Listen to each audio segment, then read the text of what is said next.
Disinformation fuels racism, Islamophobia, and anti-immigrant sentiment. Anti-migration and far-right protesters have been smashing windows, destroying Muslim-owned businesses, attacking journalists and people of color. A BBC reporter referred to the protest as the pro-British march on one side of the town hall here. These pro-Britain protesters beat up police officers, put 50 of them in the hospital, yet the British public broadcaster called the rioters the pro-British march. So, let's talk about these pockets of disorder. We're a dying breed, the British public. These violent scenes were followed the tragic Southport stabbing, where 11 children and 2 adults were stabbed, resulting in the deaths of 3 young girls after a children's dance and yoga session.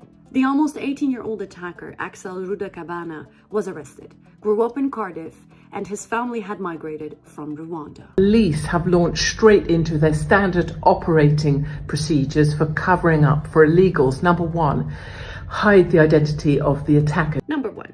The name of the attacker wasn't revealed because the attacker is 17 years old. British law protects children under 18. Number 2, divert attention away. Say that he was from Cardiff. His name is Ali Al-Kati. Yeah, a very Welsh-sounding name. Rumors circulated incorrectly, named the attacker Ali Al-Shaqati, all without any official source. Others wrongly said that the attacker was Muslim, and figures like Andrew Tate falsely claimed that the suspect arrived in the UK on a small boat in 2023. In Tamworth, rioters then reacted by targeting a hotel housing asylum seekers, throwing projectiles, smashing windows, and setting fires. Tommy Robinson, whose real name is Stephen Yexley Lennon, a far-right anti-Islam campaigner, told his almost 900,000 ex-followers that this is, quote, more evidence to suggest Islam is a mental health issue rather than a religion of peace.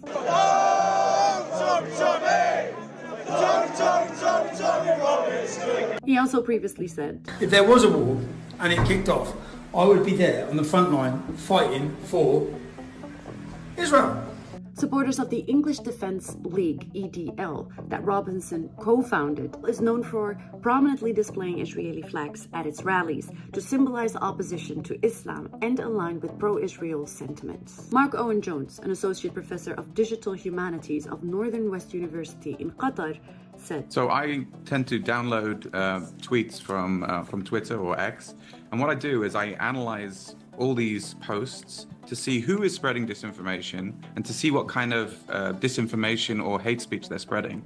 And what I've found is, since the tragic events in Southport, is that X has been weaponized to spread rumors and hate speech, particularly targeting minorities, people of a Muslim background, to inflame tensions. And I think a lot of the behavior that we see online through this, the analysis can tell me that it's often fake accounts or certain influencers who are really spreading this narrative and fueling the kind of hate speech that I think is driving a lot of the violence. Jones also tweeted that right-wing Israelis are spreading hate speech about Muslims in Europe. MP Nigel Farage said that he is against street violence in a video on his X account, but couched the rioters' actions in the following context. No, the far right are a reaction to fear, to discomfort, to unease that is out there shared by tens of millions of people. He then added, what you've seen on the streets of Hartlepool, of London,